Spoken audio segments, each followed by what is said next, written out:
So, emergency equipment, survival equipment, what's the number one item? Most people will say a knife, but I would contend if you're anywhere near populations, the most important tool is a cell phone, being able to communicate with people. I mean, you want to be removed from the situation you're in as soon as possible.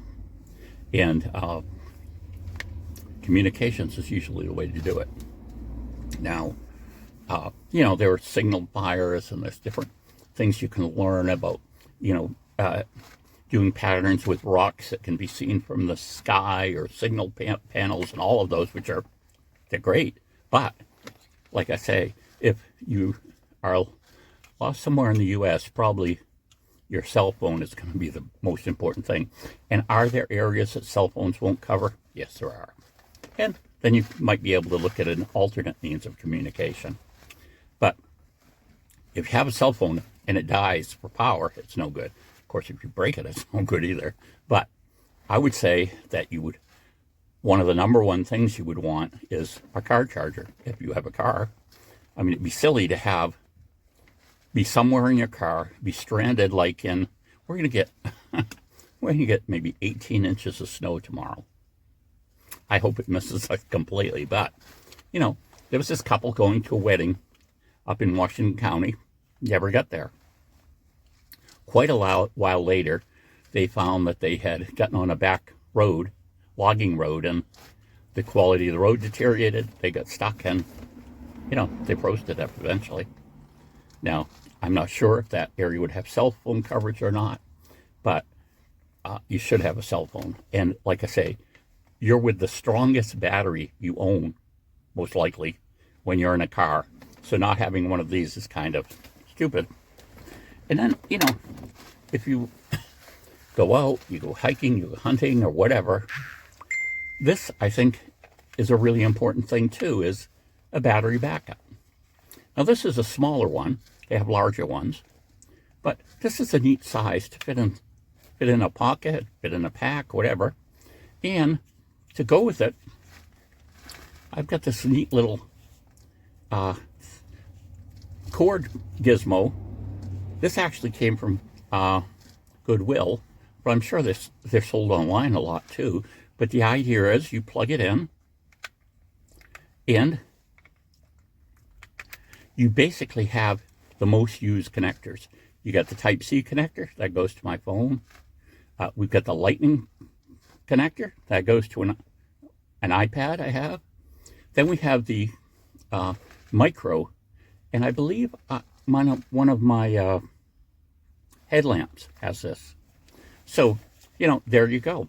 And this isn't going to hold as much charge as a bigger battery. It's not going to charge your phone all the way up. But, if you're really in a situation and you can operate your phone for 5 minutes, that's going to be really good.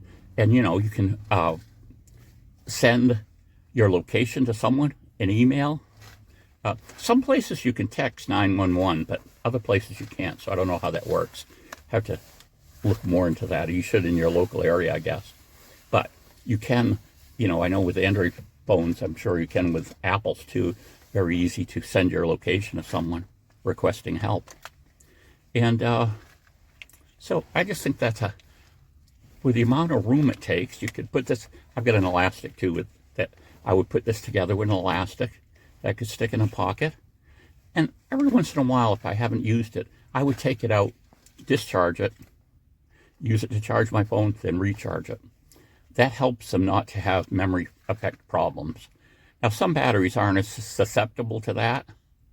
Now, this says this is 5,000 milliamp hours, but I don't believe it is. Some of the less expensive ones are way overrated to what they actually hold.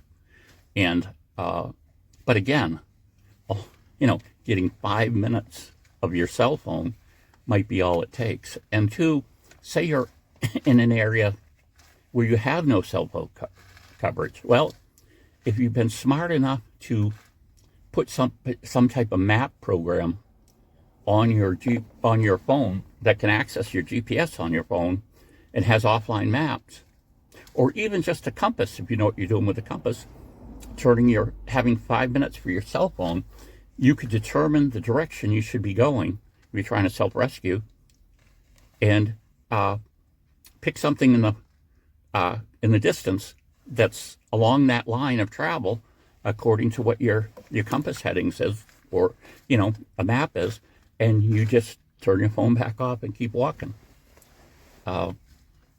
Now, chances of your phone working are better if you get up higher. The signals are less interrupted by mountains and hills and different things like that. And nowadays too, and I think this will eventually be the case with all cell phones, I guess, I don't know if it's come out yet, but Apple was talking about making one of their new phones satellite capable. So in other words, instead of having a separate unit like a Garmin InReach, you can use your phone for a satellite communication too.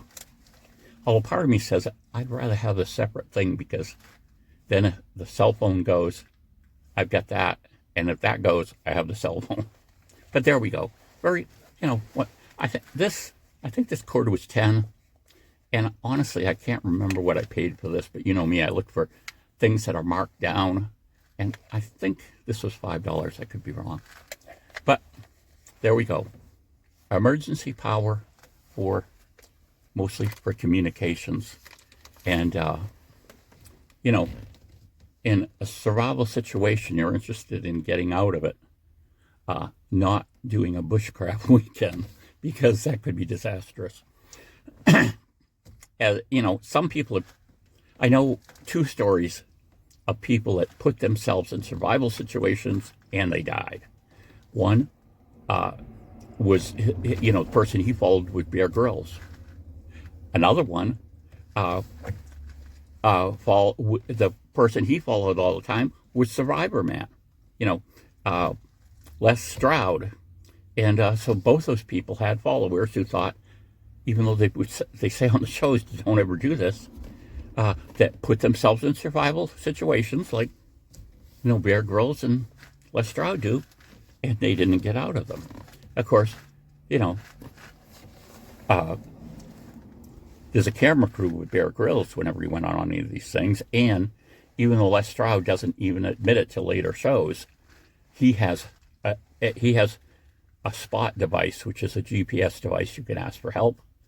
And as the shows become more successful, there's a rescue team nearby that can pull them out. And so don't play games. Get out of survival and never put yourself in a situation. Bye.